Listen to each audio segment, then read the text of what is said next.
Jane's 25th birthday, a dinner party filled with laughter, clinking glasses, and the warm glow of fairy lights. The air buzzed with a joyful energy. It was a good night, a night for new beginnings, a night for surprises. Friends had gathered, gifts piled high, but Jane felt a pull towards the cluster of pretty girls by the balcony. Their laughter was infectious, their energy magnetic. They were a whirlwind of sequins and smiles. One girl stood out, eyes like the ocean, deep and mysterious, hair like spun seaweed cascading down her back. Jane felt an unexplainable connection, a spark of something unknown. The girl smiled, her gaze lingering. Jane's heart skipped a beat. This night, already special, was about to get a whole lot more interesting. "I'm Coral," the girl said, her voice like the tinkling of seashells. "Jane," she replied, mesmerized by Coral's eyes. They shimmered, reflecting the moonlight in an almost otherworldly way. The party swirled around them, a blur of faces and voices, but Jane only saw Coral. They talked for hours, their conversation flowing as effortlessly as the tide. Jane learned about Coral's fascination with marine biology, her love for the ocean. Coral listened intently as Jane spoke of her dreams, her fears, her hopes for the future. A strange sense of familiarity bloomed between them, as if they'd known each other for lifetimes. As the party dwindled, Jane offered to drive Coral home. As she watched Coral walk towards the car, her gait seemed different, almost swaying, like the gentle rocking of waves. The car hummed along the moonlit highway, the air crackled with a strange energy, a mixture of anticipation and something Jane couldn't quite place. Coral hummed along to the radio, her voice ethereal, captivating. They reached the coast, the salty air heavy with mystery. Coral directed Jane off the main road towards a secluded beach. The waves crashed against the shore, their rhythm hypnotic.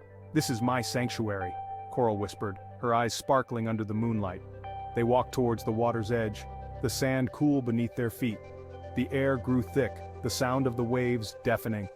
Jane felt a strange pull towards Coral, an irresistible urge to follow her.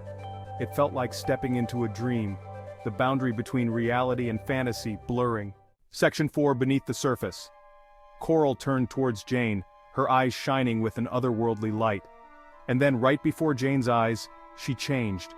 Her legs merged, transforming into a shimmering turquoise tail. Scales glinted under the moonlight. Coral, no longer the girl from the party, was a creature of myth and legend, a mermaid. Jane stared, speechless, her mind struggling to grasp the impossible.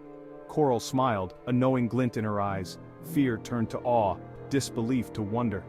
"Don't be afraid, Jane." Coral's voice, no longer human, echoed through the night. She extended a hand, beckoning Jane closer. The waves crashed around them, a symphony of sound and magic. Section 5. A Rude Awakening. Jane's eyes snapped open. Sunlight streamed through her bedroom window. The sounds of the city replaced the crashing waves. The scent of salt air, gone. She sat up, heart pounding, the remnants of the dream clinging to her like sea foam. Her encounter with Coral, the impossible transformation, it felt so real.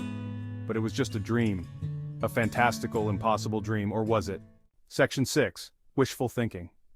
Jane got out of bed, her bare feet meeting the cold hardwood floor. The normalcy of her apartment felt jarring compared to the dream's magic. She walked to the window, gazing out at the bustling city.